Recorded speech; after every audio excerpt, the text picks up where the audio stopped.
किसी शहर में एक बड़ा धर्मात्मा राजा राज करता था। उसके दान धर्म का प्रवाह कभी बंद नहीं होता था। हर जगह राजा बढ़ चढ़कर दान दक्षिणा देता था। एक दिन उसके यहाँ एक साधु आया। उसने राजा से कहा, राजन, सुना है तुम बहुत दान धर्म करने वाले राजा हो। तुम्हारे यहाँ से कोई भी खाली हाथ नहीं जाता। क्या मैं जो मांगूंगा वो तुम मुझे दे सकोगे? राजा बोला, कहिए साधु महाराज, आपको क्या चाहिए? साधु ने कहा, या तो 12 वर्ष के लिए अपना राजपाट दे दो या अपना धर्म दे दो। साधु की बात सुनकर पहले तो राजा चिंता में पड़ गया, फिर सोच विचार कर उसने कहा, महाराज, मैंने राजपाट सब आपको दिया, संभालिए इस राजपाट को। इतना कहकर राजा वहां से बिना कुछ लिए सब कुछ छोड़ छाड़ बिल्कुल अकेला चल पड़ा। चलते चलते मार्ग में एक बगीचा आया। वहीं एक कुआं और प्याऊ भी था। बड़ा रम्य स्थान था। राजा वहीं विश्राम करने के विचार से ठहर गया।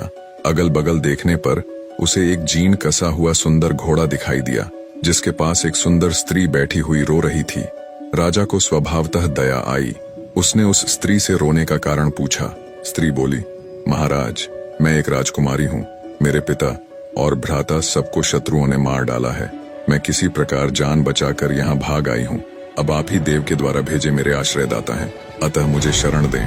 राजा ने कहा, ठीक है, घोड़े पर बैठ जाओ और मेरे साथ साथ चलो। राजकुमारी बोली, नहीं महाराज, आप ही घोड़े पर चलो। आपके सामने मेरा घोड़े पर बैठकर चलना ठीक नहीं है। राजा घोड़े पर सवार हो गया। चलते चलते दोनों एक दूसरे राजा के नगर में पहुंचे। स्त्री ने कहा, आप शहर जाकर कोई बढ़िया मकान भाड़े पर ठीक करो, तब तक मैं यहीं बैठती हूँ। राजा ने कहा, भाई, मेरे पास एक अधेला भी नहीं है, फिर मकान की बात किस मुंह से करूंगा? स्त्री ने कहा, महाराज, रुपयों पैसों की आवश्यकता हो तो मेरे पास से ले जाओ।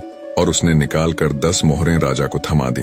राजा भी मकान ठीक कर आया और राजकुमारी को लेकर उसी मकान में गया और उन्हें वहां छोड़कर बाहर से घोड़े और उस स्त्री के लिए भोजन सामग्री ले आया। राजकुमारी ने भोजन तैयार किया और राजा से भोजन करने को कहा। राजा ने कहा, अरे, आप भी तो भोजन करो। उसने कहा, नहीं महाराज, पहले आप भोजन कर लें, आपके बाद मैं खा लूंगी। राजा ने भोजन किया, स्त्री ने भी किया।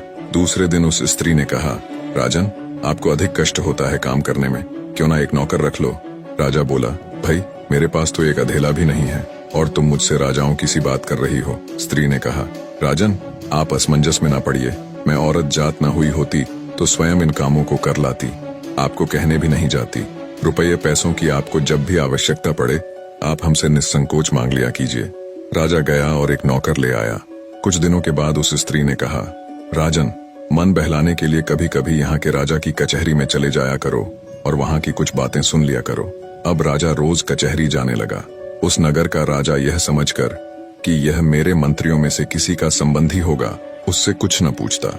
इधर मंत्री लोग उसकी आकृति राजा के समान देखकर राज संबंधी जानकर कुछ न बोलते। कुछ दिन यूं ही बीत गए। एक दिन राजा और मंत्री वर्ग ने आपस में आखिर उस राजा के संबंध में बातचीत की। वह किसी का कोई संबंधी तो था ही नहीं। उनको बड़ा कौतूहल हुआ।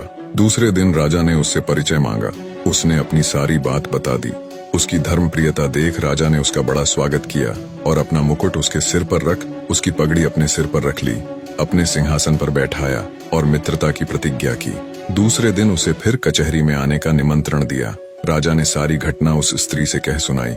उसने कहा, ठीक है, आप भी राजा को सारे परिकर परिषद तथा नगर को भी न्योता दे आइए।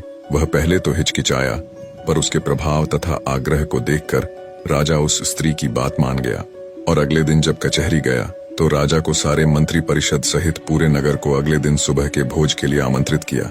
उस नगर का राजा हैरान होते हुए बोला, कहीं भांग वांग पी ली है क्या? भोज और वो भी पूरे नगर सहित, कहाँ से करोगे उसका इंतजाम?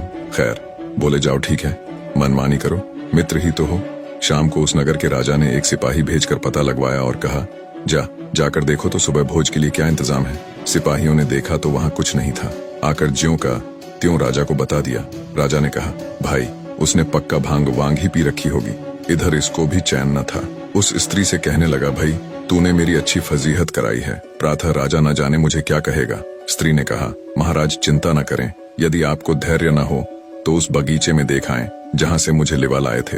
राजा ने घोड़े पर चढ़कर जो देखा तो वहाँ संपूर्ण देव वर्ग ही कार्य में तत्पर था। अनंत दिव्य ऐश्वर्य भरा था। उसके आश्चर्य का ठिकाना न रहा। प्रातः काल राजा सहित संपूर्ण नगर को भोजन कराया। इस आश्चर्य को देखकर सभी लोग आश्चर्य में डूब गए। नगर के राजा ने भी सारी व्यवस्था और भोजन के लिए उसकी भूरी भूरी प्रशंसा की। भोजनोपरांत सारा देववर्ग अंतर्ध्यान हो गया। अब उस स्त्री ने कहा, राजन, तुमने उस साधु को कितने दिनों के लिए राज्य दिया था? जरा कागज तो देखो। राजा ने देखा तो समय पूरा हो चुका था। स्त्री बोली, तो अब आप भी अपने राज्य में जाओ और अपना राजपाट संभालो। राजा ने कहा, देवी, तुम्हें छोड़कर तो मैं एक कदम भी न जाऊंगा। स्त्री बोली, राजन, तुम मुझे क्या समझ रहे हो? मैं तुम्हारी स्त्री नहीं हूँ, मैं तो तुम्हारा धर्म हूँ। जब तुमने मुझे नहीं छोड़ा तो मैंने भी तुम्हें नहीं छोड़ा और तुम्हारी स्त्री बनकर तुम्हारे साथ रही और तुम्हें किसी प्रकार का दुख नहीं होने दिया। पर अब जैसी तुम्हारी इच्छा। निष्कर्ष, धर्म के प्रति निष्ठा ही जीवन की वास्तविक सफलता और सुख का मार्ग है। धर्म का पालन करने वाला व्यक्ति चाहे किसी भी परिस्थिति में हो, वह कभी पराजित नहीं होता। धर्म से व्यक्ति न केवल भौतिक सफलता प्राप्त करता है, बल्कि जीवन की गहराई और सत्य को भी समझता है। धर्म के बिना जीवन अधूरा और अराजक हो सकता है, लेकिन धर्म के साथ व्यक्ति हर चुनौती को पार कर सकता है।